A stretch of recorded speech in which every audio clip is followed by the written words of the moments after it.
गुंडागर्दी, जंगलराज, करप्शनला लोकांनी नाकारलेलं आहे आणि विकास आणि प्रगतीला, विश्वासाला लोकांनी स्वीकारलेलं आहे. आणि म्हणूनच या ठिकाणी आता डबल इंजिनचं सरकार पश्चिम बंगालमध्ये विकास करेल, रोजगार मिळेल, इंडस्ट्री येईल, लोकांच्या हाताला काम मिळेल, पायाभूत सुविधा प्रकल्प, इन्फ्रास्ट्रक्चर इकडे मोठ्या प्रमाणावर निर्माण होईल. आणि बंगाल जे बॅकफुटला गेलं होतं, जे बॅकवर्ड म्हणून राज्य डेव्हलपमेंटच्या बाबतीमध्ये होतं, ते मेन स्ट्रीममध्ये येईल. खरं म्हणजे देशाचे यशस्वी लोकप्रिय प्रधानमंत्री नरेंद्र मोदीजी यांचा करिश्मा आहे.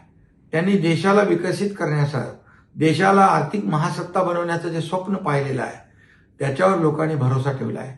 खरं म्हणजे भय आणि भरोसा ही लढाई होती. भय हारलं आणि मोदीजींचा भरोसा जिंकला. आणि म्हणूनच मोदीजींचं अभिनंदन.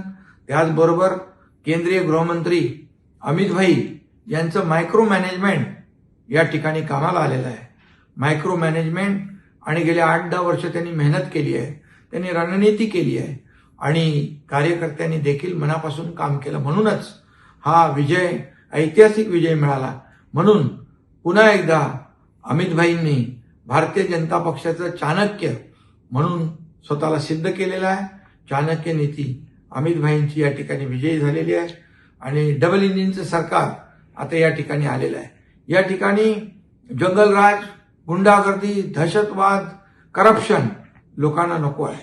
म्हणून मोदीजींचं नेशन फर्स्ट, यांचं करप्शन फर्स्ट, अशा प्रकारचं हे होतं.